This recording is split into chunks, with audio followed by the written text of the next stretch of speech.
अस्सलामुअलैकुम and very good morning. जागो लाहौर में आप सबको खुशामदीद कहते हैं। जनाब हस्ती मुस्कुराती और ख़ूबसूरत सी सुबह के साथ मैं हूं मुनीब आसिफ, इस उम्मीद के साथ कि आप लोग जहाँ कहीं भी होंगे खैरियत से होंगे। तो जनाब आज का जो हमारा टॉपिक है ख़ास तौर पर हमारे शो का जिससे हम आगाज़ करेंगे उसका है लीडरशिप के हवाले से, यानी कि आपने किस तरह क़यादत करनी है अपनी डेली रूटीन में, अपनी रोज़मर्रा की ज़िंदगी में। लीडरशिप की जो सलाहियतें होती हैं या क़यादत की सलाहियतों की बहुत हमें ज़रूरत पड़ती है। क़यादत की जो सलाहियतें होती हैं ना सिर्फ पेशा वाराना ज़िंदगी में बल्कि हमारी ज़ाती ज़िंदगी में भी ना एक बहुत अहम किरदार अदा करती हैं। एक मौसर कायद बनने के लिए या कह लें कि लीडरशिप को आगे बढ़ाने के लिए ज़रूरी होता है कि हम अपनी सलाहियतों को पहचानें और उनको इस्तेमाल में लेकर आएँ। बहुत से लोगों को ये लगता है कि लीडरशिप तो लीडर्स का या फिर सियासतदानों का या किसी इदारे के CEOs का काम है, लेकिन हरगिज़ ऐसा नहीं है, क्योंकि इस स्किल की ज़रूरत हमें हमारी ज़िंदगी में और हमारी ज़िंदगी के हर शोबे में भी चाहिए होती है। यहाँ तक कि आप अपनी ज़िंदगी को बेहतर तरीके से मैनेज करना भी लीडरशिप की एक स्किल होती है। तो एक बेहतरीन लीडर कैसे बना जा सकता है, उसके लिए चंद असूल हैं जिनको समझना होगा हमें। तो आज हमने उस पर बात करनी है। सबसे पहले सेल्फ़ अवेयरनेस के हवाले से, खुद आगाही और ख़ुद एतमादी के हवाले से। एक मौसर लीडर बनने के लिए ना ज़रूरी होता है कि हम ख़ुद को अच्छी तरह से जानें और अपनी सलाहियतों पर एतमाद रखें। ये इतनी अहम बात है कि सारी खूबियों का ज़िक्र इसी से मुंसलिक होता है। मतलब ये कि ख़ुद आगाही के बग़ैर हम अपनी ताकतों और कमज़ोरियों को समझ नहीं सकते हैं। हम ये भी नहीं जान सकते हैं कि हम क्या कर सकते हैं और क्या नहीं कर सकते हैं। उसी से ख़ुद एतमादी भी पैदा होती है और फिर ख़ुद एतमादी हमें अपनी सलाहियतों को इस्तेमाल करने का हौसला भी देती है।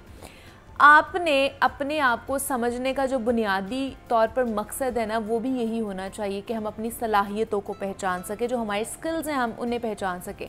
मिसाल के तौर पर अगर आप एक ख़ानदान के सरबराह हैं तो आपकी ख़ुद आगाही और जो ख़ुद एतमादी है ना, आपको अपने ख़ानदान के मसाइल को हल करने में मदद दे सकती है और आपके फ़ैसले स्ट्रॉन्ग और मौसर भी बन सकते हैं। दूसरी चीज़ है कि आपने कम्युनिकेशन के जो स्किल्स हैं उनके हवाले से आपको एक कह लें कि आपके अंदर वो लीडरशिप क्वालिटी होनी चाहिए, क्योंकि एक मौसर लीडर बनने के लिए हम अपनी बात को वाज़े और मौसर तरीके से दूसरों तक पहुंचा सकें।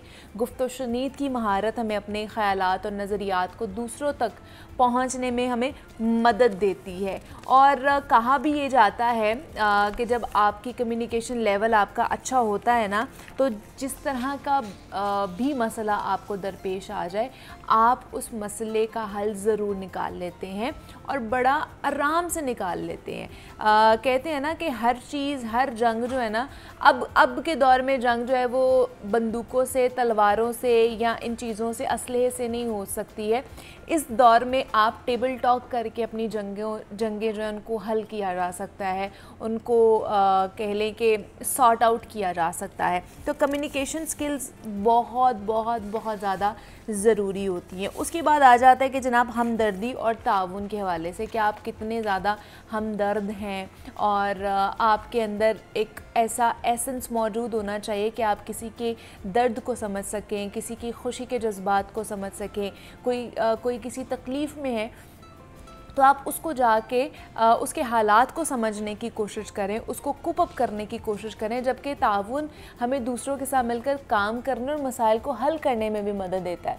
नेल्सन मंडेला, कौन नहीं जानता उन्हें, वो कहा करते थे कि एक बड़ा कायद वो होता है जो दूसरों के साथ काम करने की सलाहियत रखता है, यानी कि टीम अप करने की उन्होंने बात की है। Last but not the least, decision making skills. एक लीडरशिप क्वालिटी रखने वाले बंदे को ज़रूरी है कि हम दुरुस्त और बर वक्त फ़ैसले करें। फ़ैसले करने की सलाहियत हमें मुश्किल हालात में बेहतरीन रास्ता तलाश करने में मदद देती है। दूसरा ये कि ये हर किसी के बस की भी बात नहीं होती है कि वो वक्त और मौके की मुनासबत से फ़ैसले करे और उन पर डगमगाए मत। तो जो इसमें कामयाब रहते हैं ना, वो एक अच्छा लीडर कहलाता है। ये एक अच्छी क़यादत की निशानी होती है कि आप मुश्किल हालात में भी दुरुस्त फ़ैसले लेते हैं। तो ज़िंदगी में अपनी जितनी भी सलाहियतें हैं उनको बेहतर बनाएं। अगर आप उस एक शख्सी पहलू में अच्छे हैं तो आप बहुत सी और चीज़ों में मार नहीं खाएंगे। ये जो सलाहियत होती है ना, हमारी रोज़मर्रा की ज़िंदगी में भी बहुत हमारे काम आती है, ये हमारे लिए बड़ी ज़रूरी होती है। तो इसलिए एक अच्छा लीडर बनने के लिए आपको इन 4 चीज़ों की मेरे ख़्याल से ज़रूरत पड़ती है। सिर्फ़ एक अच्छा लीडर किसी चीज़ के बनने के लिए नहीं, रोज़मर्रा की ज़िंदगी में भी एक हम अपनी ज़िंदगी को भी तो लीड कर रहे होते हैं ना, तो उसके लिए भी बड़ा ज़रूरी है इन तमाम तर एलिमेंट्स का आपकी शख्सियत के अंदर होना, आपकी ज़ात के अंदर होना, आपकी शख्सियत के अंदर होना। तो ये चीज़ें थी जो हमने कुछ शेयर की हैं। अभी आगे बढ़ते हैं, कुछ हम बात कर लेते हैं फॉलेज के हवाले से, हमारी सेहत के हवाले से।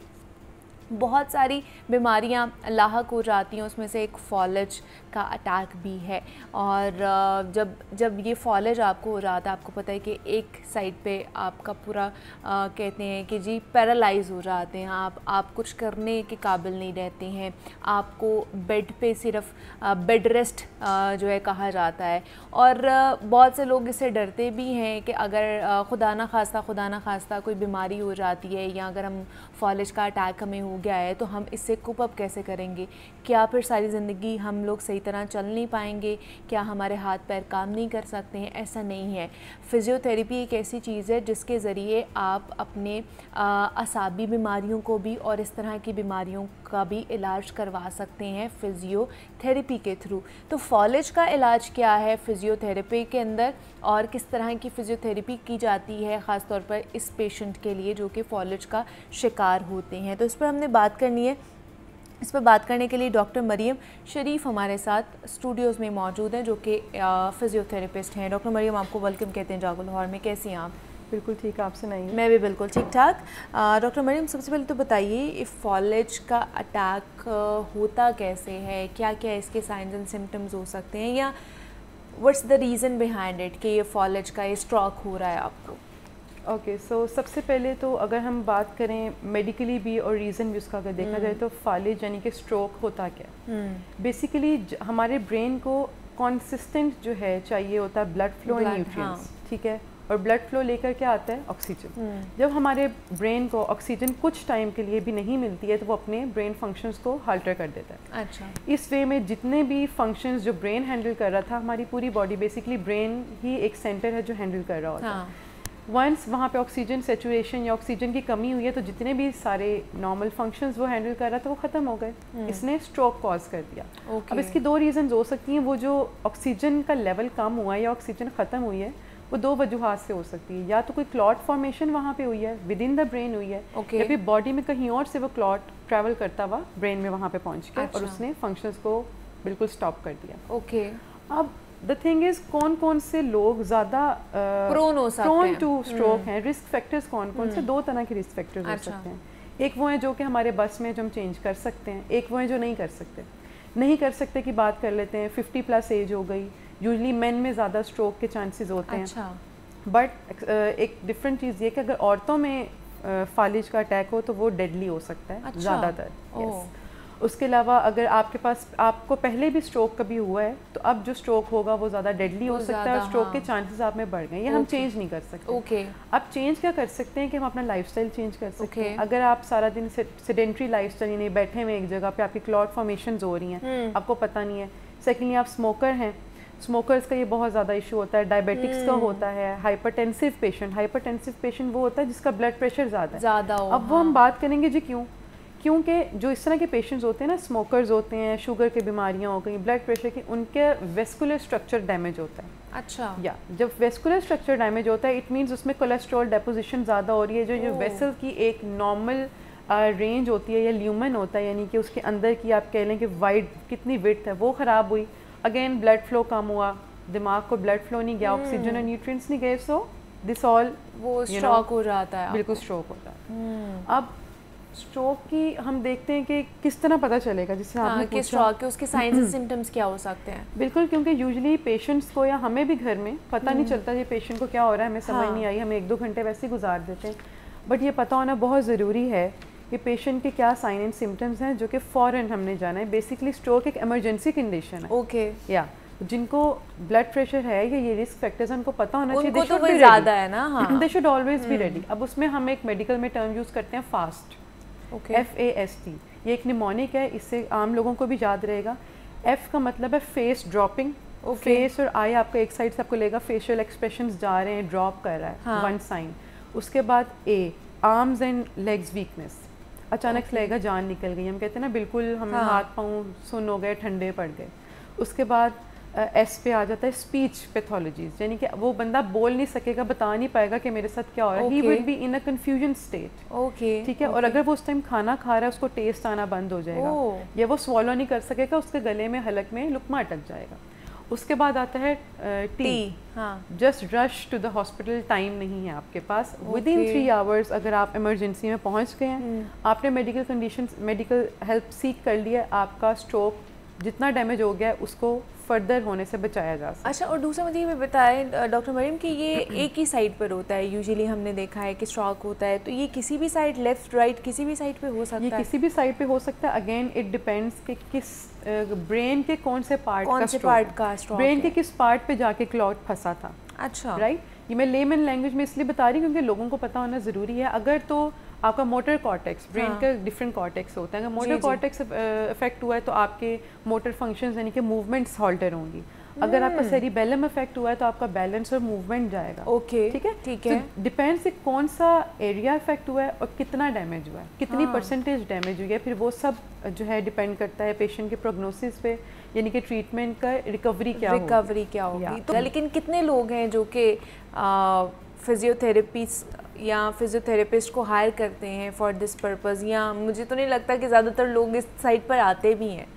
वही बात पता ही नहीं है ना कि इसका इलाज फिजियोथेरेपी से भी हो सकता है। यूजुअली ऐसे पेशेंट को इमरजेंसी के बाद घर ले जाया जाता है, घर जाके लिटा दिया जाता है। उसे कहते हैं कि जी अच्छा ठीक है, अब जब तक दवाई चल रही है, जब तक इलाज चल रहा है, तब तक आप ऐसे ही रहेंगे और जब सही हो जाएंगे। लेकिन अगर हम फिजियोथेरेपी नहीं करा रहे हैं और हमारा इलाज भी हो गया, मेडिकल इलाज भी हो गया, उसके बाद भी क्या क्या कॉम्प्लिकेशंस आ सकती हैं? क्या हमारे जॉइंट्स इसी तरह स्टिफ रह सकते हैं सारी उम्र के लिए? हमारे मसल्स जो है वो कह लें कि वीक हो सकते हैं? किस तरह की कॉम्प्लिकेशंस आ सकती हैं? एक टर्म यूज़ होती है मस्कुलर एट्रोफी।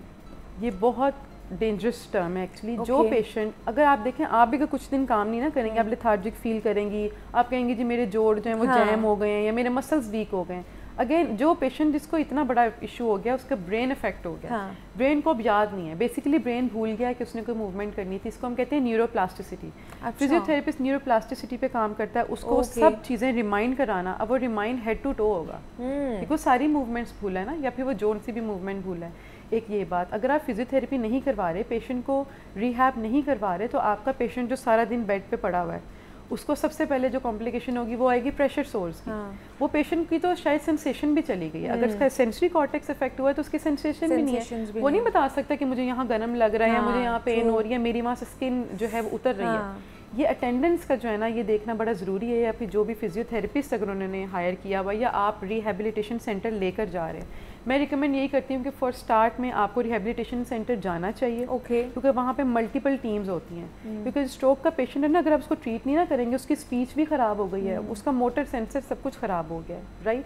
तो आप अगर रिहेबिलिटेशन सेंटर में जाते हैं, आपका रेंज ऑफ मोशंस इंक्रीज होती है, आपका स्पेसिफिसिटी ख़त्म करने की कोशिश की जाती है, और स्ट्रेंथ ट्रेनिंग वापस आनी, न्यूरोप्लास्टिसिटी यानी कि आपको रिमाइंड कराना कौन कौन सी मूवमेंट बॉडी भूल गई थी। जब बच्चा पैदा होता है ना, उसको नहीं पता होता कि इसने कैसे, वो करते करते सीखता है। हमारा ब्रेन अल्लाह ताला ने ऐसा बनाया हुआ है कि उसको याद कराएंगे तो वो याद करेगा। तो कितनी देर तक ये फिजियोथेरेपी चलती रहती है उस पेशेंट की? अगर पेशेंट आपके पास आता है फौरी अपने इलाज के बाद विदिन 48 आवर्स और 72 आवर्स, तो कितने अरसे तक ये थेरेपी उसकी चलती है और उसके बाद वो कितने % ठीक हो जाता है? रिसर्चर्स तो ये कहती हैं कि जितना जल्दी आप अपनी फिजियो रिहेबिलिटेशन स्टार्ट कराएंगे, उतनी कम कॉम्प्लिकेशंस होंगी। ठीक है, क्योंकि एक चीज़ है जो काफ़ी देर तक बीमार पड़ी रहेगी, ख़राब पड़ी रहेगी, उसको सीधा करना, ठीक करना उतना ही टफ होगा फिजियोथेरेपिस्ट के लिए भी, और स्पेशली पेशेंट के लिए और उसकी फैमिली के लिए बहुत ज़्यादा। तो उसमें usually depending upon the situation कितना परसेंटेज ऑफ ब्रेन इफेक्ट हुआ है। मैंने आपको जैसे पहले बताया कि फ्रॉम मंथ्स टू ईयर्स लग सकते हैं। पेशेंट कब आपके पास आया था ये भी इम्पोर्टेंट है, कितने डैमेज के साथ आया था, पेशेंट की अपनी सेल्फ मोटिवेशन कैसी है और उसके अटेंडेंस कैसे हैं। अटेंडेंस यानी कि उसकी फैमिली का सपोर्ट कैसा है, क्योंकि वो पेशेंट खुद तो कुछ नहीं कर सकता, उसको कोई लेके आएगा, कोई लेके जाएगा घर जाके उसकी वॉशरूम कराना, खाना पीना, उसकी फंक्शनल चीज़ें। ये नहीं कि आपने उसने 30 या 40 मिनट्स का सेशन ले लिया तो वो ठीक हो उसके बाद वो कुछ नहीं करेगा। हाँ, इसलिए पेशेंट एजुकेशन भी एक रिहेबिलिटेशन का बहुत इंपॉर्टेंट पार्ट है, पेशेंट एंड अटेंडेंस एजुकेशन। तो कितने % लोग आते हैं आप लोगों के पास वैसे? अब तो अवेयरनेस लोगों में आ रही है। अच्छा, हाँ बिल्कुल आ रही है। आप कह लें कि 50% 50-50 है, क्योंकि यूजली ये होता है कि अगर मेडिसिन वार्ड में पेशेंट आया इमरजेंसी में तो वो भी बता देते हैं कि अब आपको इस चीज़ की ज़रूरत है, अब आपको ये चाहिए, ये चाहिए। यूजली ये होता है जो लोग अफोर्ड नहीं कर पाते फिर उनका थोड़ा इशू होता है, बट अगेन अगर आप गवर्नमेंट सेटअप में जाएंगे तो आपको सेटअप मिल जाएगा, फिर आपको मिल जाता है। तो ये फिजियोथेरेपी का इलाज या ज़रूरत इसलिए है कि अगर आपने मेडिकेशन पे भी हैं आप या आप मेडिकल इलाज भी करा रहे हैं, लेकिन उसके साथ साथ अगर आपने रिकवरी जल्दी करवानी है, आप अपने फ़िज़िकली या मेंटली भी फॉलेज के लिहाज से, तो आपके लिए ये बहुत ज़्यादा इम्पॉर्टेंट है। सिर्फ मेडिकल साइड पर नहीं जाना, आपने फ़िज़ियोथेरेपी भी साथ साथ करवानी है। तो हमारे साथ डॉक्टर मरीम शरीफ मौजूद थी। Doctor Maryam, thank you so much for coming here. और फॉलेज के हवाले से हम बात कर रहे थे। यहाँ पे एक छोटी सी ब्रेक लेते हैं, मिलते हैं इस ब्रेक के बाद।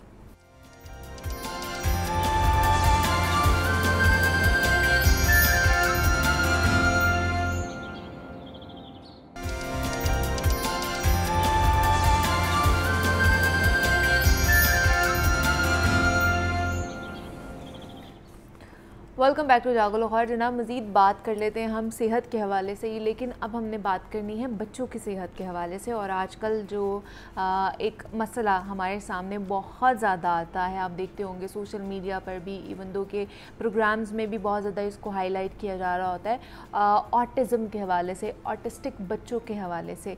तो ये एक डिसऑर्डर है और जो पैदाइशी बच्चों में पाया जाता है, जिसमें उनकी स्पीच डिले और बाकी भी बहुत सारी जो चीज़ें हैं वो आ जाती हैं।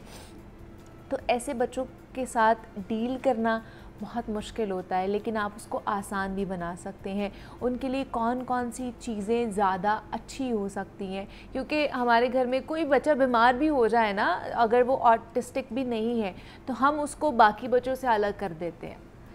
हमारा ये होता है कि अच्छा, इसको जो सही वाले बच्चे हैं ना उसके साथ बिठाना नहीं है। अगर कोई बीमारी हो जाए या बुखार हो जाए, फ्लू भी हो जाए, तो हम कहते हैं कि अच्छा इसको थोड़ा सा दूर रखते हैं। लेकिन अगर कोई ऐसा बच्चा हो हमारे घर में, ऑटिस्टिक बच्चा, तब तो वालिदैन के लिए और भी परेशानी हो जाती है कि जो सोसाइटी में लोग रहते हैं वो नहीं समझते हैं, रिश्तेदार नहीं समझते हैं, बहुत से लोग ताने भी देते हैं, बहुत से लोग बातें भी करते हैं, और वालिदैन भी बहुत ज़्यादा प्रेशराइज हो जाते हैं कि ऐसे बच्चों के साथ हमने डील कैसे करना है, इनको हमने एक नॉर्मल ह्यूमन बीइंग कैसे समझना है, उनकी लाइफ के हवाले से हमने किस तरह डिसीजंस लेने हैं, उन्हें कहाँ पर पढ़ाना है, उन्हें किस तरह पढ़ाना है।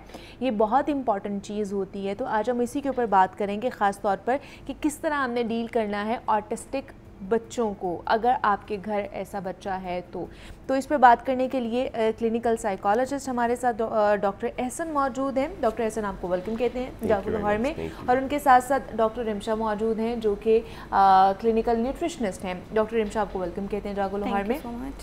सबसे पहले डॉक्टर एहसन, आप ही की तरफ आऊँगी। ऑटिज़म या ऑटिस्टिक चाइल्ड है क्या? ऑटिज़म किस तरह इसको डिफ़ाइन किया जा सकता है, क्या मसला है ये? अच्छा, ऑटिज़म बड़ा कॉमन होता जा रहा है पाकिस्तान में। क्या होता है ऑटिज़म में, आप जो बच्चा होता है वो सोशली इम्पेयरमेंट की तरफ जाता है, उसके बिहेवियरल इश्यूज़ डेवलप हो जाते हैं, उसके बाद उसका स्पीच डिले शुरू हो जाता है और जो उसकी सेंसरी नीड्स हैं वो ओरिजिनेट होना शुरू हो जाती हैं। अब इसको हम इस वजह से कह सकते हैं, इसके पीछे डिफरेंट फैक्टर्स हो सकते हैं। कभी जेनेटिक फैक्टर भी होता है, एनवायरमेंटल फैक्टर्स बहुत ज़्यादा इसको हाईलाइट करते हैं। अच्छा। यानी कि उसको इनरिच करने में, ग्रो करने में मदद देते हैं। जैसा कि उसमें एक फैक्टर उसमें क्योंकि ये हेट्रोजीनियस डिसऑर्डर है तो इसलिए इसमें एक फैक्टर जो होता है वो एनवायरमेंटल फैक्टर, वो स्क्रीन टाइम का होता है। अच्छा। जिसकी वजह से वो, क्योंकि बच्चा जो है वो बेसिकली रिग्रेस करता है। रिग्रेशन क्या होता है ऑटिज़म में? वो ये होता है कि बच्चे को जो 2 साल तक चीज़ें आती हैं या 1.5 साल तक, वो बच्चा भूलना शुरू हो जाता है चीज़ें। यानी आई कांटेक्ट अगर वो देता है तो आई कांटेक्ट नहीं देता, कमांड पे रिस्पॉन्डेंस सही तरह नहीं देता, इमिटेट सही तरह नहीं करता, ठीक है। और उसके बाद सोशल कम्युनिकेशन जो उसकी होती है वो इम्पेयरमेंट की तरफ जाना शुरू हो जाती है, यानी कि जो लफ्ज़ वो बच्चा बोलता है वो भूलना शुरू हो जाता है, मामा, बाबा, नाना, दादा, जो वर्ड्स, पानी, जो वर्ड्स वो बोलता है वो उसके बाद वो भूल जाता है या नहीं बोलता, तो उस स्क्रीन टाइम की वजह से। तो लेकिन ये क्या पैदाइशी तौर पर भी बच्चे इसके साथ पैदा हो सकते हैं? बिल्कुल, इसके साथ जेनेटिक भी होता है और अननोन रीजंस हैं ज़्यादातर, अभी तक साइंस फिगर आउट करिए क्या रीजंस हैं। इन्वायरमेंटल फैक्टर्स हमें पता है और हम क्योंकि बच्चा रिग्रेस करता है तो हम इन्वायरमेंटल फैक्टर्स पे काबू पा सकते हैं। इन्वायरमेंटल फैक्टर्स को जितना हम मिनिमाइज़ करेंगे हमारे लिए उतना फ़ायदा है। उसका हम जो थेरेपी सेशंस हैं वो सही अलाइन कर दें तो हमें बहुत उसका एडवांटेज होगा। वो उसका एडवांटेज होगा। तो उस पर भी बात करते हैं कि किस तरह की थेरेपी होती है, बच्चों को किस तरह हैंडल किया जा सकता है। तो लेकिन अभी डॉक्टर रिमशा की तरफ जाते हैं। डॉक्टर रिमशा, इस तरह के अगर बच्चे हों तो उनका लाइफस्टाइल देखना बड़ा मुश्किल हो जाता है वालिदैन के लिए, और ख़ासतौर पर जो मदर होती है, क्योंकि बच्चों के साथ उसका टाइम ज़्यादा घर पर स्पेंड होता है, तो फिर वो उसको टेंशन होती है कि अच्छा इस तरह का अगर मेरा बच्चा बीमार भी है तो उसको मैं अच्छी ग़िज़ा दूँ, कैसे ग़िज़ा दूँ, वो भी नहीं समझ आ रही होती है। दूसरे भी हाउस चोर्स भी होते हैं जिनको उन्होंने देखना होता है। तो ऑटिस्टिक बच्चों के लिए उसकी इम्यूनिटी को बूस्ट करने के लिए क्या क्या चीज़ें चाहिए होती हैं, उसकी डाइटरी हैबिट्स किस तरह हम लोग बेहतर कर सकते हैं? अच्छा, ऑटिस्टिक बच्चों के लिए ना सबसे इम्पॉर्टेंट चीज़ ये होती है कि उनकी डाइट को प्लान करना। बिकॉज एक नॉर्मल हेल्दी इंडिविजुअल के लिए भी हमें प्रॉपर एक बैलेंस डाइट प्लान करनी पड़ती है, और उसमें भी बहुत ज़्यादा डेफिशिएंसीज आ रही होती हैं हम लोगों में भी इवन। तो इन बच्चों में क्योंकि इनकी फूड चॉइसेस बहुत ज़्यादा वेरी कर रही होती हैं, इनको फूड एलर्जीज भी होती हैं और फूड सेंसिटिविटीज़ भी बहुत ज़्यादा हैं। लाइक इनको फूड के टेक्सचर से भी इशू हो सकता है, स्मेल से, फ्लेवर से। इसमें ये चीज़ होती है, फॉर एग्जाम्पल अगर एक बच्चा सिर्फ मीठी चीज़ें खा रहा है तो वो सिर्फ मीठी चीज़ें ही खाएगा, उसको वो सॉफ्ट टेक्सचर पसंद आएगा। आपको पुडिंग दे दी, आपने कस्टर्ड दे दिया, वो उसी की ही यूज टू हो जाएगा। अगर आप उसको चेंज करके किसी स्पाइसी चीज़ की तरफ शिफ्ट करेंगे वो नहीं होगा, वो नहीं जाएगा। तो इस चीज़ में हमें फिर बहुत ज़्यादा देखना पड़ता है कि हमारे पास क्या फूड चॉइसेस अवेलेबल हैं। बिकॉज अगर हम बच्चे को बाय फोर्स कुछ खिलाने की कोशिश करेंगे वो नहीं खाएगा। तो उसमें ये चीज़ होती है कि हम इस तरह से डाइट प्लान करते हैं। डिफरेंट ऑप्शन है हमारे पास। आजकल GFCF डाइट बहुत ज़्यादा चल रही है, जिसमें बेसिकली एलिमिनेशन डाइट होती है। हम ग्लूटेन फ्री और केसीन फ्री प्रोडक्ट्स देते हैं बच्चों को, जिसमें जैसे ग्लूटेन हमारे पास है व्हीट प्रोटीन और केसीन है मिल्क प्रोटीन। तो ये दो चीज़ें जो कॉमन एलर्जेंस हैं जो बच्चों की कंडीशन को फर्दर ट्रिगर कर सकते हैं, ज़्यादा वर्स कंडीशन की तरफ जा सकते हैं। तो इसमें ये चीज़ होती है कि हमें पता है ये कॉमन एलर्जेंस हैं, हम इनको अवॉइड करवा सकते हैं। पेरेंट्स को भी हम यही गाइड करते हैं कि आपने अपने बच्चे का बिहेवियर ऑब्जर्व करना है कि कौन सी फूड आइटम है, क्या ऐसी चीज़ें जो खाने से या जिसको उसके सामने रखने से जो बच्चे उसकी कंडीशन ट्रिगर हो रही है। अब फॉर एग्जांपल कुछ बच्चे जिनको क्रंची चीज़ें नहीं पसंद होती हैं बिकॉज इनके सेंसरी इश्यूज भी होते हैं, वो टच करते हैं पहले उस चीज़ को, स्मेल करते हैं, खाते तो बहुत बाद में। जब उनके वो इश्यूज रिजॉल्व होंगे फिर वो खाने की तरफ आते हैं ना।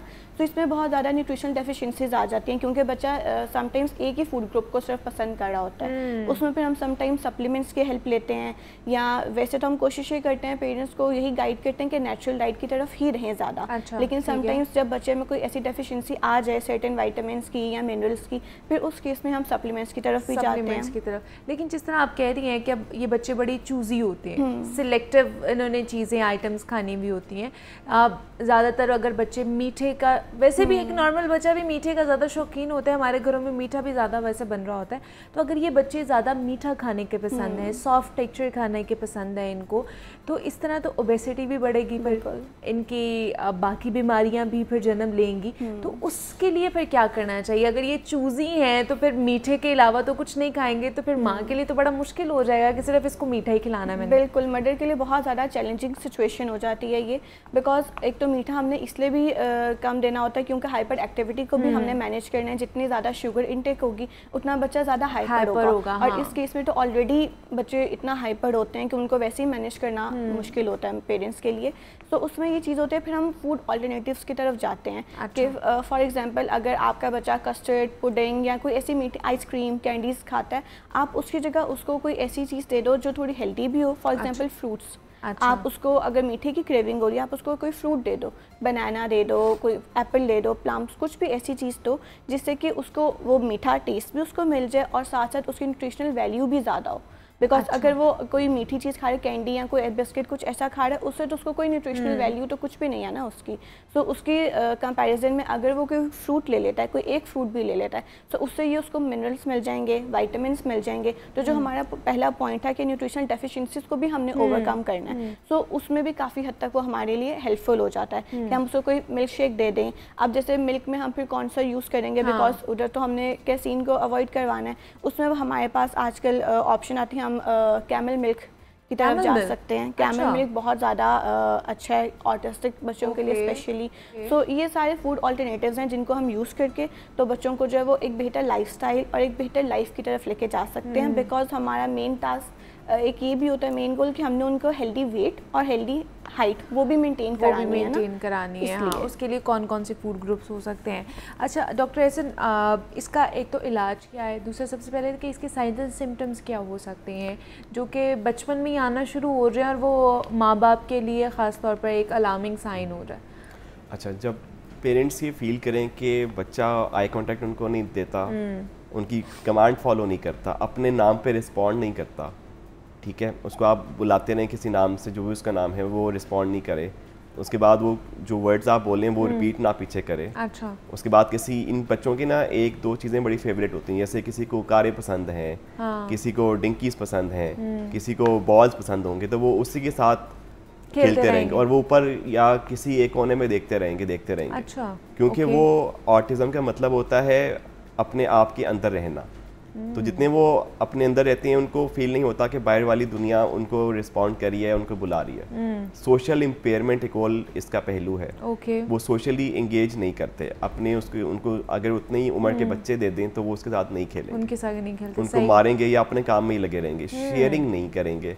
फिर स्पीच इम्पैक्ट बहुत ज़्यादा होगा, वर्ड्स बहुत लिमिटेड होंगे, सेंटेंस क्रिएशन नहीं होगा। अच्छा रिमशा, मुझे ये बताइए कि जिस तरह आपने कहा कि वो इंटॉलरेंट भी होते हैं लैक्टोज से भी, वीट से भी, तो आपने दूध का तो मैं बता दिया कि चले वो वाला दूध नहीं तो कैमल मिल्क पी सकते हैं। तो अगर वीट से वो इंटॉलरेंट हैं तो फिर उसके अल्टरनेट क्या हो सकते हैं उनके पास या माओं के पास खास तौर पर? वीट के अल्टरनेटिव्स जो हमारे पास हैं, अब जैसे हमने बिकॉज ग्लूटेन को अवॉइड करना है, वीट में प्रेजेंट प्रोटीन को हमने अवॉइड करना है, सो उसमें मार्केट में आजकल तो बहुत ज़्यादा ग्लूटेन फ्री प्रोडक्ट्स अवेलेबल हैं, आप उसको यूज़ कर सकते हो, बहुत ईजिली अवेलेबल है मार्केट में, कहीं भी आप उनको यूज़ कर सकते हो। ग्लूटेन फ्री आटा मिलता है, आप वो यूज़ कर सकते हो। इसके अलावा जो है बच्चों में, बच्चे तो वैसे भी रोटी और सालन और ये चीज़ें बहुत ज़्यादा शौक से तो खाते भी नहीं है। सो उसमें यही होता है कि इनका फाइबर कंटेंट भी हमें ज़्यादा रखना पड़ता है, बिकॉज ऑटिज्म में डाइजेस्टिव इश्यूज भी बहुत ज़्यादा होते हैं। सो हम फिर हाई फाइबर ऑप्शंस की तरफ जाते हैं, फ्रूट्स, वेजिटेबल्स, इनके साथ नट्स, सीड्स को इंक्लूड करना होता है डाइट में, ताकि हमारा फाइबर कंटेंट जो है वो पूरा रहे, ताकि बच्चों की जो डाइजेस्टिव इश्यूज़ हैं वो भी साथ साथ रिजॉल्व होते रहें। और जब हम ये सारी हेल्दी ऑप्शंस दे रहे होंगे तो फिर हमारे पास जो ओवरऑल जो हमने बच्चों का प्लान करना था डाइट को, वो सारा फिर एक हेल्दी वेट और उसके हाइट की तरफ चला जाता है। बाकी जो ग्लूटेन के ऑप्शंस हैं उसमें हम वही ग्लूटेन फ्री प्रोडक्ट्स ले सकते हैं, जिस भी ब्रांड के जो भी अवेलेबल है मार्केट में आप वो ले सकते हो। और ये like person to person vary करता है, ज़रूरी नहीं है कि अगर एक बच्चा लैक्टोज टॉलरेंट है तो दूसरा भी होगा।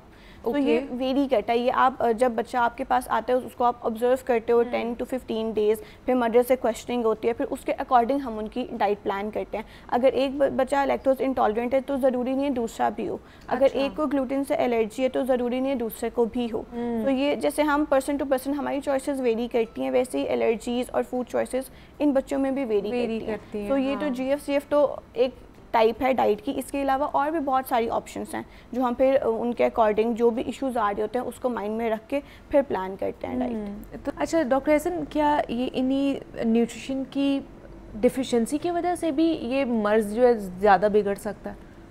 अच्छा, जैसे डॉक्टर रमशा ने कहा कि जैसे शुगर है, ठीक है, जो न्यूट्रिशनल वैल्यूज़ हैं वो बच्चे को अगर आप एक ख़ास मिकदार से ज़्यादा देते हैं, अच्छा, तो उसके सिम्टम्स जो हैं वो एलिवेट हो जाते हैं। अच्छा, फॉर एग्जांपल हाइपर एक्टिविटी का डायरेक्ट कनेक्शन है चीनी से, आर्टिफिशियल शुगर से। ओके, मेरे डाइट प्लान जब डॉक्टर रमशा वो उसको बनाती हैं तो उसमें वो पता चलता है उसमें कि शुगर लेवल कम हो तो हाइपर एक्टिविटी चैनलाइज कम हो जाती है, फिजिकल एक्टिविटी उसके साथ में इंक्रीज करवा देता हूँ। ठीक है, तो क्योंकि ऑटिज्म के साथ हाइपर एक्टिविटी बहुत कॉमन आती है। हाँ, अच्छा, हाइपर एक्टिविटी भी होती है, दूसरा उन बच्चों को गुस्सा भी बहुत ज़्यादा आता है। जब बिल्कुल ठीक है, गुस्सा इस वजह से आता है क्योंकि उनकी बात अंडरस्टैंड कोई नहीं कर रहा होता। अच्छा। अब वो तरीका पेरेंट्स को समझना पड़ता है हमसे कि बच्चा कहना क्या चाह रहा है। ओके। बच्चा जो है अपनी नीड्स कैसे बताना चाह रहा है, बेसिक उसकी जो नीड्स हैं, खाने की, उसे भूख लगी है, उसे प्यास लगी है, उसने कुछ खेलना है, तो वो क्योंकि वो इंटरेक्ट नहीं कर सकता पेरेंट्स से थ्रू वर्ड्स, फिर वो रोता है, फिर वो गुस्सा करता है, फिर वो बच्चा बात नहीं मानता, फिर वो हाइपर एक्टिव होता है। अच्छा। जिसकी वजह से उसका जो डाइट का आपका सवाल था, डाइट बहुत मेजर रोल प्ले करती है। जैसे डॉक्टर अमशा ने कहा कि उसकी जो हाइपर एक्टिविटी वो खास तौर पे चैनलाइज करने के लिए हमें उसकी शुगर कंटेंट को कम करना पड़ता है। शुगर कंटेंट बहुत कम करना पड़ता है। अच्छा, तो ऐसे बच्चों को किस तरह की नॉर्मल ज़िंदगी गुजारी जा सकती है, या हम लोग किस तरह प्रोवाइड कर सकते हैं? उन्हें कौन से स्कूल्स भेजना चाहिए? उन्हें नॉर्मल बच्चों के साथ खेलने देना चाहिए, नहीं खेलने देना चाहिए? किस तरह हम उनके लिए बेहतर कर सकते हैं? पहली बात तो ये कि बच्चे को बिल्कुल सोशलाइजेशन ज़्यादा से ज़्यादा एक्सपोजर करवाना है उसको। अच्छा। उसको पार्क लेके जाएं, उसके जो पीयर ग्रुप हैं, कज़न्स हैं, उनको इकट्ठे करें, उसके एज फेलो, उनके बच्चे के एज फेलोज़ को, और उसके साथ उन बच्चों को समझाएं कि इसके साथ ये प्रॉब्लम है, इसके साथ हम इंटरेक्ट करो जान के डेलिबरेटली, और उसको टेक्निक्स बताएं बाकी बच्चों को, ताकि बाकी बच्चों से बुली ना करें। अच्छा। उसके बाद सोशलाइजेशन में यह आ गया, उसके बाद बिहेवियर में उसकी थेरेपीज़ करवाएं, और उसकी डाइट कंट्रोल रखें न्यूट्रिशनिस्ट से। और उसके बाद जो लाजमी सवाल है कि उसको जितना एक्सपोजर दे सकते हैं आपने बिल्कुल देना है बाहर जाके। स्पीच थेरेपी लाजमी कराएं, उसके वर्ड्स पे जितनी प्रैक्टिस होगी, muscle development, oral motor muscle से जितने उसके स्ट्रांग होंगे उतने ज़्यादा उसको स्पीच में फ़ायदा होगा। तो ये चीज़ें पेरेंट्स कर सकते हैं घर में। और प्लीज़ स्क्रीन टाइम जो है वो मिनिमम करें, उसको रिड्यूस करें, क्योंकि जब हम भी कोई बड़े इंसान भी, अगर हम 3 घंटे की मूवी देखते हैं, हमारे ऊपर एक पर्सोना उसके ऊपर तारी रहता है, प्रॉब्ली 24 आवर्स के लिए या 10 आवर्स के लिए। तो बच्चा तो उस जोन से बाहर नहीं आता, वो तो पूरा दिन फ़ोन पे पड़े रहते हैं और देखते रहते हैं। तो इसलिए आपका बच्चा हेल्दी भी है, तो अगर आप उसको हेल्दी रखना चाहते हैं तो फिर इस स्क्रीन टाइम को कम करने की कोशिश करें, बल्कि ज़्यादा से ज़्यादा कम करें, एलिमिनेट ही कर दें। बाकी फ़िज़िकल एक्टिविटीज़ में बच्चों को इन्वॉल्व करें, उनको और चीज़ें इंट्रोड्यूस कराएँ ताकि वो इस तरह की बीमारियों से ख़ास तौर पर बच सकें। हमारे साथ डॉक्टर एहसन और डॉक्टर रमशा मौजूद थे। आप दोनों का बहुत शुक्रिया कि आप दोनों यहाँ पर आए। ऑटिस्टिक बच्चों के हवाले से हम बात कर रहे थे। जनाब, अब कुछ सियासी मंजरनामे के हवाले से बात कर लेते हैं कि सियासत में क्या चल रहा है।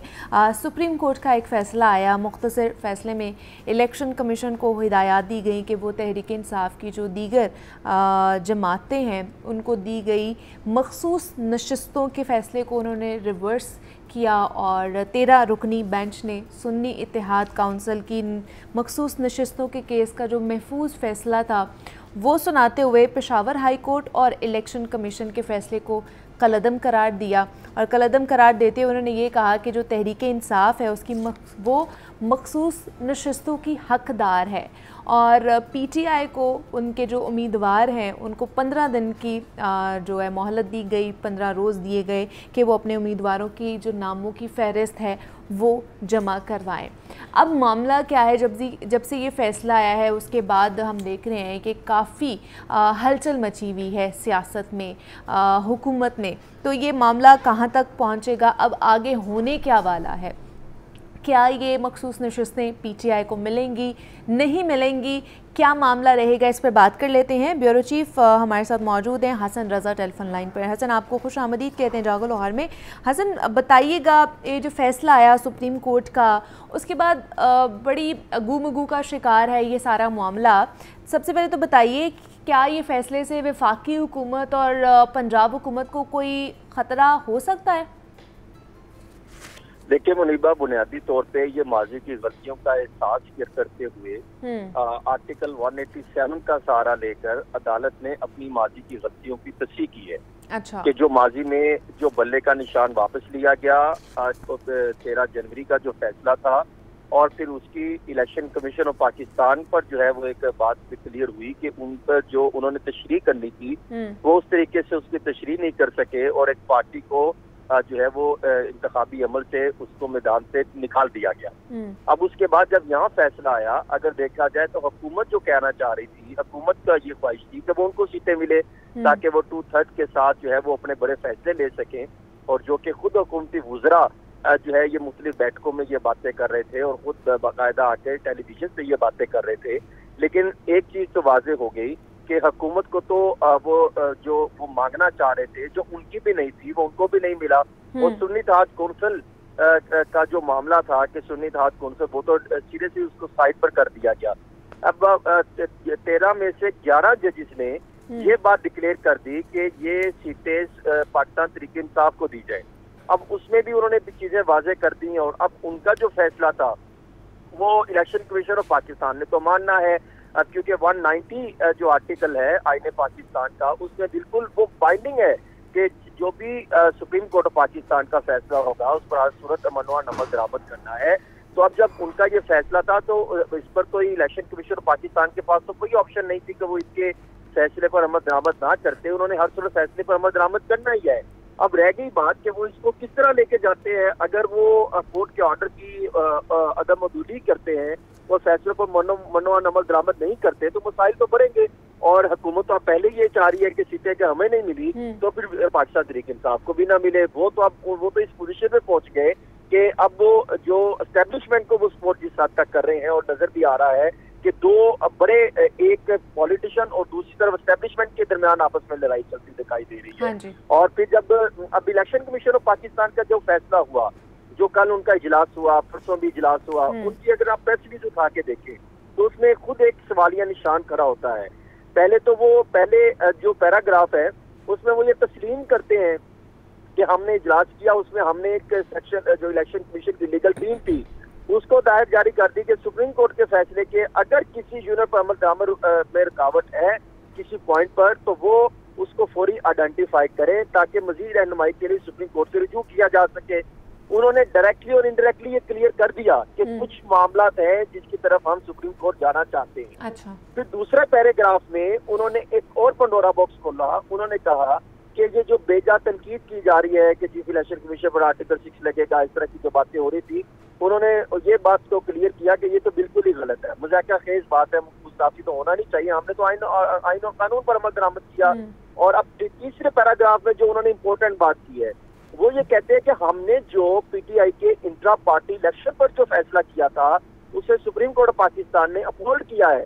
अब यहाँ पर भी अगर देखा जाए तो वो जो इलेक्शन एक्ट की दफा 215 के तहत कह रहे हैं हमने बैट का निशान विड्रॉ किया, यानी इंट्रा पार्टी इलेक्शन नहीं थे, इंट्रा पार्टी इलेक्शन ना हो तो हम उसे निशान नहीं दे सकते, इनका कोई चेयरमैन नहीं था। इलेक्शन कमीशन की अपनी जो है वो तशरीह सामने आ रही है। फिर चौथे पैराग्राफ में वो क्लियर बता रहे हैं कि जिन 39 MNAs को पीटीआई का MNA करार दिया है उन्होंने अपने कागजात नामजदगी में पीटीआई से अपनी एफिलिएशन जाहिर की थी, इसलिए हमने उनको ये देंगे। अब रह गई बात अगले कि जो 41 उम्मीदवार हैं क्या उन्होंने डिक्लेयर किया? अब वो भी ये कहते हैं, वो कहते हैं 41 उम्मीदवार को आजाद डिक्लेयर किया गया। उन्होंने ना तो अपने कागजात में पीटीआई का जिक्र किया और पार्टी की एफिलिएशन जाहिर भी नहीं की। अब मसला ये है, और फिर वो कहते हैं इसका पार्टी टिकट भी जमा नहीं कराया। अब जब और इसका फैसला रिटर्निंग ऑफिसर ने करना था। अब जब 41 उम्मीदवारों का मामला आएगा, एक तो ये लेकर वो अदालत जा सकते हैं इलेक्शन कमीशन मजीद के जनाब अब हम हमें बताएं इसको हम अब क्यों दे रहे हैं, नंबर 1। नंबर 2, वो 39 की बात तो वो कह रहे हैं हमने क्लियर कर दिया। फिर पीछे चले जाए, वो कहते हैं इनका तो इनका पार्टी इलेक्शन ही दूसरा नहीं, हमने तो ये 41 भी उनके चेयरमैन से पूछ रहे हैं, इस टाइम चेयरमैन कौन है। इसका मतलब है कि अभी भी मुश्किल है इन्हें मखसूस नशिस्तें जो है मिले पीटीआई को। देखिए मुश्किलात तो खत्म नहीं हो रही, फिलहाल तो दिखाई दे रहा है। आप देखिए जिस तरीके से जो है हुकूमत ने बड़े फैसले लेने शुरू कर दिए और ये कहा कि हम जो है वो किसी को छोड़ेंगे नहीं। कल मरियम नवाज की तकरीर देखें, आपने पहले कभी शायद देखा हो, मैंने बहुत रेयर होता है कि पब्लिक ऑफिस होल्डर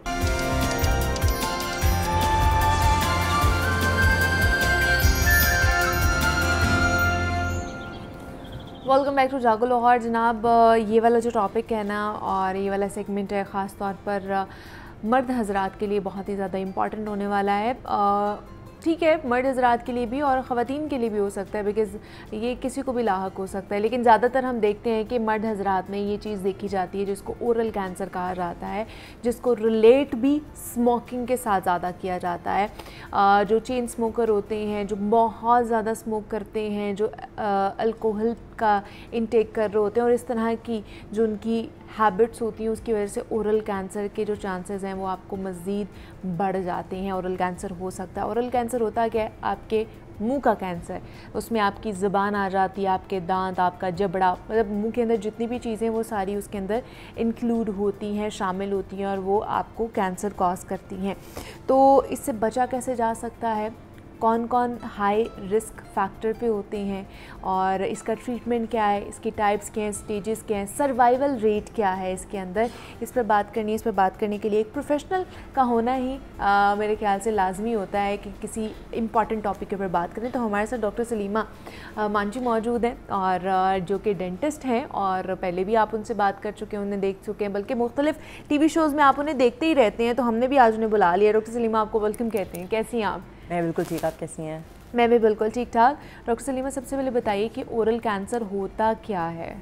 अच्छा, अमूमन तौर पे बहुत सारे लोग मुंह का कैंसर जो होता है जिसे ओरल कैंसर कहते हैं, वो समझते हैं कि सिर्फ अगर फेस के बाहर या फेस के गालों पर अगर कैंसर है तो वही सिर्फ एक मुंह का कैंसर है। बट हॉलिस्टिकली अगर देखें ब्रॉड स्पेक्ट्रम में तो मुंह का कैंसर आपके होंठों पे, जैसे आपने बात भी की, गालों पे, आपके दांतों पे, दांतों से निकलता हुआ आपका जो एक मसूड़ा है वहाँ पे, अच्छा। और नाक पे, बाकायदा तालू पे, ये तमाम एरियाज़ को जब आपका एक कैंसर फैलता है तो वो मुंह का कैंसर ही कहलाता है। लेकिन शुरुआत जो होती है वो ज़बान से होती है, ज़्यादातर पेशेंट्स में गालों से होती है, और बहुत सारे लोग जो है उस वक्त कंफ्यूज हो जाते हैं कि बस हमारा मुंह अगर नहीं खुल रहा, सबसे पहली साइन होती है मुंह नहीं खुलना, लिमिटेड माउथ ओपनिंग। अच्छा। तो जैसे अमूमन तौर पे 40 जो है mm तक मुंह खुल जाता है या 35 mm तक नॉर्मल लोगों का।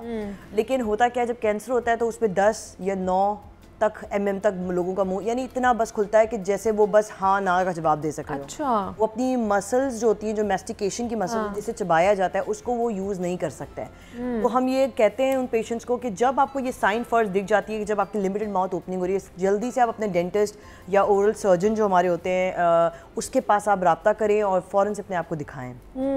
तो इसकी कॉजेज़ क्या हो सकते हैं? यूजुअली हमें लगता है कि जो स्मोकिंग करते हैं वही इसका कैंसर का शिकार हो सकते हैं। तो वाकई ऐसे जो स्मोकर हैं, जो स्मोकिंग करते हैं, उन्हीं में ओरल कैंसर हो सकता है? ठीक है मुनीबा, यूजुअली सबसे फर्स्ट जो इसका कॉज है वो हमारा होता है पान, छालियाँ, गुटखा, नस्वार। अच्छा। तो पान इज़ नंबर 1। तो सबसे पहले पान से शुरू होता है कि उसके अंदर एरोक्लिन होता है, एक कंपोनेंट होता है जो कि आपका अल्कलाइलिंग एजेंट होता है, यानी कि वो कट करता है, फ्रिक्शन देता है आपके मुंह के अंदर, गालों के अंदर, आपके मसूड़े को। तो आपका गाल पे अगर वो बहुत सारे लोग ऐसा क्या करते हैं, पान खा के अपने गालों पे रख देते हैं और बड़ी देर तक रखते हैं, तो वो क्या करते हैं, उस एरिया को इंसिनेट करता है, पिंच करता है और उस जगह तक अंदर चला जाता है। तो सबसे पहला पान है जिसके अंदर कंटेंट्स ऐसे हैं जिसकी वजह से पेशेंट्स को हो रहा होता है। नंबर 2 जो मैंने बताया कि आपके पास बीटल नट्स, छालियाँ खाते हैं बहुत सारे लोग। छालियाँ तो आपको पता ही है, उसके कट्स, उसके जो बॉडी बनी हुई है वो बनी हुई कटिक फ्रिक्शन की है कि वो आपके पेशेंट्स में दांतों को अगर वो पूरी तरह काट देता है तो आपके गालों को कितना काट देता होगा। सो नंबर 2 गलती हमारी होती है कि उसके अंदर छालियाँ जो होती हैं उनका इस्तेमाल। और नंबर 3 पे जो हमारा नस्वार और स्मोकिंग, पाइप स्मोकिंग, ये बहुत सारी चीज़ें जो हैं नस्वार से होती है। बिल्कुल, निकोटीन जो उसके अंदर फैक्टर है वो पर्टिकुलरली कैंसर को कॉज करने का है, उसे कैंसरोजेनिक एजेंट कहते हैं। तो कुछ कंटेंट्स होते हैं जिनकी एक्सेसिव यूज़ की वजह से फ्रीक्वेंसी बहुत मैटर करती है। अगर आप दिन में 5-6 पान खाते हैं, आप 10-12 सिगरेट पीते हैं, तो आपने तो उसको बार बार जो है वो लिटरली एक एक्सपोजर दिया है। तो हम उन पेशेंट्स पे ज़रूर कहते हैं कि आप उन तमाम चीज़ों को अगर कम करना चाहते हैं, पहले फ्रीक्वेंसी कम करें और फिर 0 पे लेकर आएँ। उसकी हम बात भी करेंगे ट्रीटमेंट की, लेकिन पहले स्पेसिफिकली ये कॉज जो है वो मेनली बोला जाता है। आजकल तो हमारे यंगस्टर्स में अगर आप देखें तो इलेक्ट्रिक सिगार है, ई सिगार जैसे कहते हैं, पाइप स्मोकिंग, वेप्स हैं, ये तमाम चीज़ें जो हैं वो अब जो है ना मैं कहती हूँ 10 times greater smoking, normal smoking जो होती है उससे 10 टाइम्स ग्रेटर ई स्मोकिंग वेव्स जो है वो आपको कैंसर कॉज करती है, बिकॉज वो डायरेक्टली आपके टिश्यूज में एब्जॉर्ब हो रही है। लेकिन हमारे तो यहाँ पे वो कहते हैं जी हम कल्चर, हाँ, और कल्चर भी, और दूसरा ये कि ये इतना हार्मफुल नहीं है, ये इतना डेंजरस नहीं है जितना सिगरेट डेंजरस है। रिसर्च हुई थी और यूएस के अंदर बड़ी ज़बरदस्त उन्होंने ये चीज़ बताई, और उन्होंने ये बताई है 2003 में हुई थी, और उन्होंने ये बताया कि जो वेप और जो इलेक्ट्रिक सिगार्स यूज़ करते हैं यंगस्टर्स, उनको ज़्यादा उनकी जो है फर्टिलिटी के भी इश्यूज़ हो रहे हैं, और लाइफ जो एक्सपेक्टेंसी है कि कितने साल जिएंगे वो भी कम हो रही है। तो आप सोचें कि इलेक्ट्रिक सिगार वेव्स कितना है डायरेक्ट एब्जॉर्ब कर रहा है, डायरेक्ट एक्सपोजर दे रहा है आपकी बॉडी के अंदर, तो बहुत इंपॉर्टेंट है कि हम अपने यंगस्टर्स को पर्टिकुलरली इस चीज़ के बारे में, हम वर्ल्ड टोबैको डेज़ पे इतनी बात करते हैं, बट इसको डेमोन्स्ट्रेट करके बताना लोगों को, जाके अवेयरनेस देना, इट्स वेरी इंपॉर्टेंट। और ये एक वन ऑफ द प्लेटफॉर्म है जिससे हम उन तक पहुँचा सकते हैं। अच्छा, दूसरा बहुत से लोग कहते हैं जी अच्छा हम लोग तो कितने साल हो गए, हम लोग सिगरेट्स पी रहे हैं, हमें तो कुछ नहीं हुआ, हमारे फेफड़े भी ख़राब नहीं हुए, हमें कैंसर नहीं हो सकता है। तो ये भी एक होता है, तो हम तो कितने सालों से पी रहे हैं तो अभी तक हमें कुछ भी नहीं हुआ। अच्छा, बहुत सारे लोग क्या करते हैं, अपने आप को डायग्नोज नहीं कराते, और डायग्नोज कराए बगैर जो है उस चीज़ का सोच रहे होते हैं, या दूसरे लोगों में कुछ जेनेटिक्स बहुत अच्छे होते हैं। अच्छा। तो उनको होता है लेकिन कुछ देर बाद होगा, कुछ टाइम बाद होगा, और प्रॉब्ली शायद डायरेक्ट एक्सपोजर नहीं मिलता, may be the frequency is very less, लेकिन एक टाइम जाके वो डेंजर तो वो डैमेज तो होना है, अभी होगा या बाद में होगा, लेकिन डैमेज ज़रूर होगा, क्योंकि इसमें कोई अच्छी चीज़ तो है नहीं। ठीक है, और हम इतने पेशेंट्स को कहते हैं कि अक्सर के आप इसके ऑल्टरनेट ढूंढें, जैसे कि हम सबसे पहले थेरेपेटिक जो हम कहते हैं पेशेंट्स को कि चेक पहले करवाने के लिए तो हम कहते हैं बायोप्सी कराएं। Number 1 is the investigation is biopsy. मैं फीचर्स जब आप बात करी हूँ तो बताएंगे भी लोगों को कि क्या क्या फीचर्स होती है, लेकिन पर्टिकुलरली हम पेशेंट्स को कहते हैं अगर आपको ऐसी साइंस मिले जिसमें लिमिटेड माउथ ओपनिंग है, सफ़ेदी है, ऐसी सफ़ेदी जो रब ऑफ नहीं होती, जो लगी हुई होती है, जो आपके स्क्रैप ऑफ नहीं होती, हम अपने इंस्ट्रूमेंट से स्क्रैप ऑफ करने की कोशिश करते हैं दांतों पे या फिर टंग पे, ज़बान पे और गालों पे, दोनों पे। तो अगर ज़बान पे और आपके गालों पे वो सफ़ेदी रिमूव नहीं होती, रब ऑफ नहीं होती, और वो परमानेंट है, वेलवेटी है बिल्कुल, तो वो कैंसर की तरफ जा रही है, वो स्टेज 1 या 2 की तरफ है, जिसे हम अपनी लैंग्वेज में ल्यूकोप्लेकिया भी कहते हैं, ओरल सेल कार्सिनोमा भी होता है हमारा, यानी बहुत सारे ऐसे हैं, ओरल स्क्वामस सेल कार्सिनोमा और ल्यूकोप्लेकिया और एरिथ्रोप्लेकिया, ये तीनों हमारे मुंह के ही कैंसर है। टाइप्स तो बहुत सारी है, लिप कैंसर, आपका थ्रोट कैंसर, ये सब कुछ है, लेकिन one of the major common types of oral cancers includes the oral squamous cell carcinoma और ल्यूकोप्लेकिया जिसमें सफ़ेदी होती है, और एरिथ्रोप्लेकिया में लाल रंग की वेलवेटी होती है अपीयरेंस। अच्छा। तो पेशेंट्स को अगर सफ़ेदी बहुत मिलती है या लाल रंग मिलता है और वो स्क्रैप ऑफ नहीं होता, नंबर 1 साइन है कि आप फ़ौरन से इमीडिएटली अपने डॉक्टर को दिखाएं।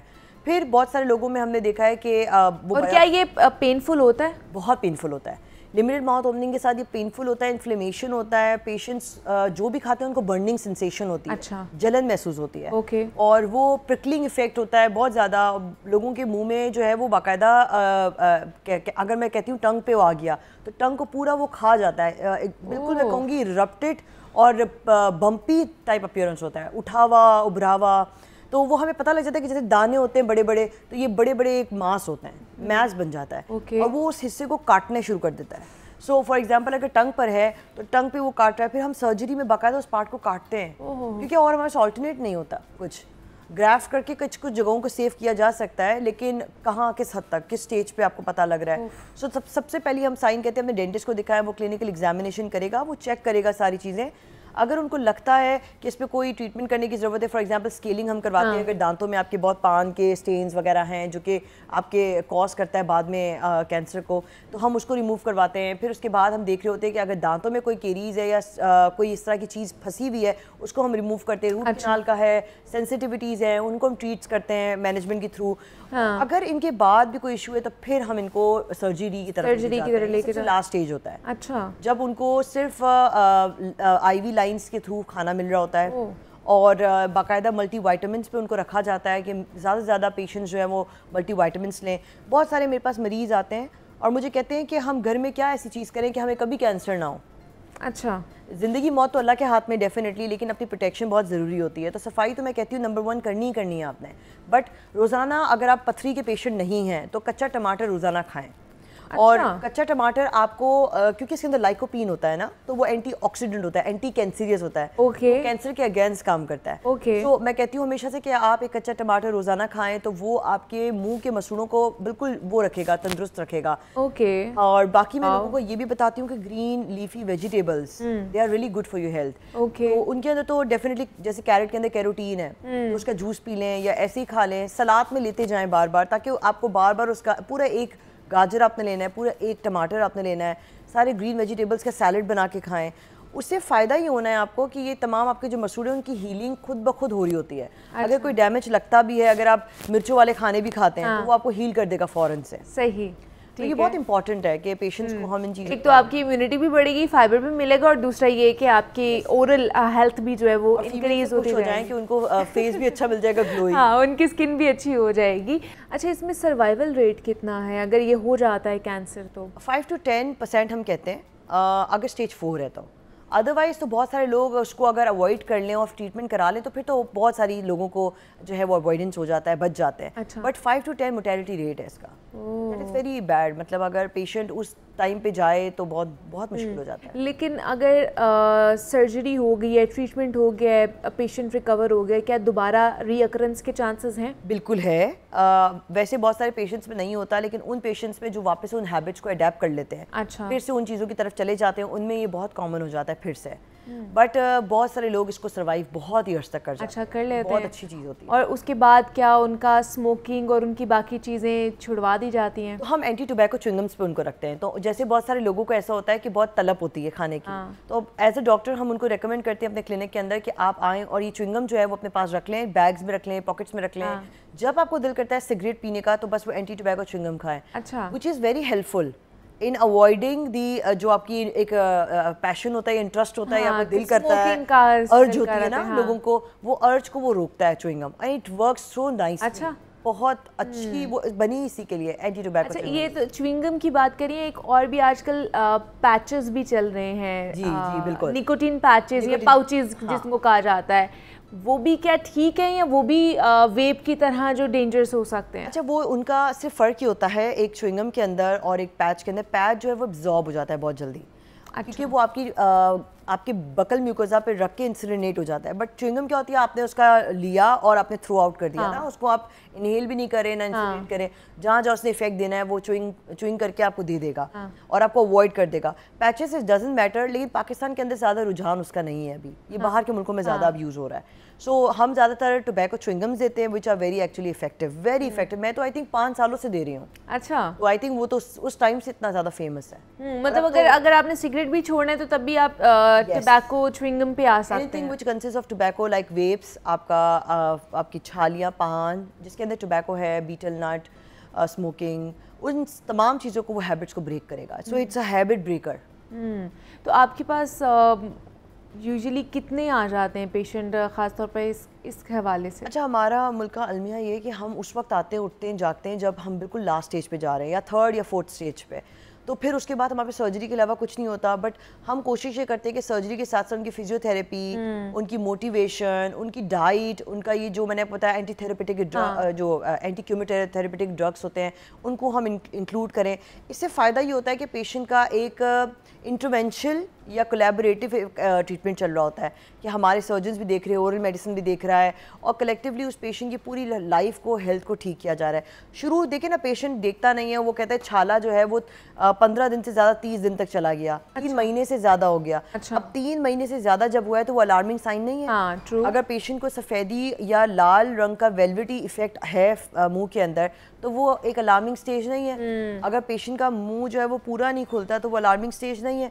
अगर पेशेंट को दर्द महसूस हो रहा है, खाते वक्त मिर्चें लग रही हैं, ये 5-6 अलामात हैं जिसको साइंस को देखना ज़रूरी है। अच्छा। आप देखेंगे कि जब कैंसर होता है ना तो वो अमूमन तौर पे उस दांत को भी गिरा देता है, हिला देता है उधर जहाँ जाके। अच्छा। तो बहुत सारे पेशेंट्स क्या करते हैं कि ट्रीटमेंट नहीं कराते दांतों की, बेशक पैसे नहीं है, खौफ है, जो भी रीज़न है व्हाट्सएवर, बट होता क्या है वो दांत के अंदर जो कीड़ा है वो एक बनता है फिर आगे जाके कैंसर, तो उसको रखना भी एक बहुत ज़्यादा जो है ना एक मसले वाली बात है। सो ट्रीटमेंट करवाएं या निकालें या जो भी है, या इंस्ट्रूमेंट का इस्तेमाल बहुत गंदी तरह किया गया, या कोई उधर वायरस भी हो सकता है।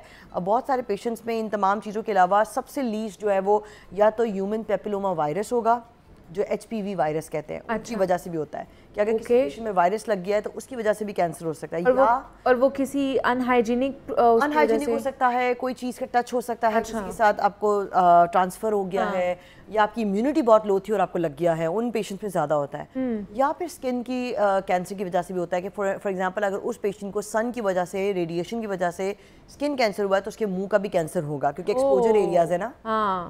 सन बाथिंग ले रहे हैं या बैठे हुए हैं या बहुत ज़्यादा सन का एक्सपोजर है, रेडिएशंस का एक्सपोजर है, या कोई फैक्ट्री में काम कर रहे हैं वहाँ पे कोई एक्सपोजर ऐसे एस्बेस्टोस जैसे कि छतों पे से जो निकलता है उसका कैंसर का कोई वो है, उनमें तो लंग कैंसर भी बहरहाल होता है। तो ऐसे एक्सपोजर्स की वजह से, केमिकल्स के एक्सपोजर्स की वजह से भी आपको टूवर्ड्स माउथ जा सकता है, क्योंकि आप इनहेल करते हैं तो आप थ्रोट से गुजारते हैं या आप कुछ ले लेते हैं, कोई पानी, कोई खाना, anything like that. So it can come from anywhere. Something is safety something which is very important. तो हम पेशेंट्स को कहते हैं कि अपने इर्द गिर्द को साफ़ रखें, ज़्यादा माइक्रोवेव का इस्तेमाल ना करें, ज़्यादा उन चीज़ों को जो प्रिजर्व फूड्स होते हैं जैसे कि आप बहुत सारे पैक्ड फूड्स लेते हैं वो उसका इस्तेमाल ना करें। होता क्या है कि जब they go through the excessive burning या माइक्रोवेव, वो आपको अल्टीमेटली जो है ना इफेक्ट दे रहा होता है कैंसर। और माइक्रोवेव कर रहे होते हैं और उसके अंदर रखते भी बहुत लोग प्लास्टिक के बर्तन हैं। एक्चुअली ये बहुत इंपॉर्टेंट है कि BFA जो है चीज़ें होती हैं, जो प्लास्टिक वाली चीज़ें होती हैं, मैं कहती हूँ हमेशा से पेशेंट्स को कि अगर आप लें तो ग्लास वाली बॉटल लें, या आप कोशिश करें कि अगर प्लास्टिक की बॉटल लेते हैं 1 महीने में उसे डिस्कार्ड कर दें। अच्छा। क्योंकि प्लास्टिक जो है वो उसके अंदर आपके पास माइक्रो प्लास्टिक्स बन जाते हैं जो कि पेशेंट के इनहेलेशन के लिए ही बहुत ख़राब है। तो वो तो आप लंग कैंसर की तरफ भी जाएंगे और फिर बहुत सारी चीज़ें और शुरू हो जाती हैं, और भी डोमेन्स अलग अलग भी हो जाते हैं शुरू। तो प्लास्टिक्स तो वैसे ही आपके लिए डिसएडवांटेजेस है। बर्निंग करते हैं, इनहेल करते हैं, जिसको हम कोई खाद जल रही है, कोई भी चीज़ जहाँ बर्निंग हो रही है या पोल्यूशन है उसको इनहेल कर लिया तो फिर आपका लंग कैंसर की तरफ भी आप जा रहे हैं। तो कैंसर तो यूं फैलता है, बस मैं हमेशा कहती हूँ कि 3 मंथ्स में अपना चेकअप ज़रूर करवाएं। अच्छा। अगर ऐसी साइंस देखते हैं आप, कोई भी छालों वाली साइन या कुछ भी, और अगर साइंस नहीं भी है तो आपको आफ्टर 6 मंथ और 12 मंथ तो 6 मंथ्स आप करवाएं। हाँ। अगर ऐसी साइंस है तो आपको इमीडिएटली रिपोर्ट करना चाहिए। फिर तो आपको इमीडिएटली डेंटिस्ट को दिखाना ही दिखाना है, इग्नोर नहीं करना है, वरना it leads toward oral cancer, और जो कि बहुत ज़्यादा डेंजरस हो सकता है। Thank you so much doctor Salima मान जी हमारे साथ मौजूद है। Doctor thank you so much for coming here. और इसी नोट पर हमें इजाज़त दीजिए, अपना बहुत सारा ख्याल रखिएगा, अच्छे से वीकेंड मनाइएगा। मंडे को आपसे मुलाकात होगी, तब तक के लिए अल्लाह हाफ़िज़।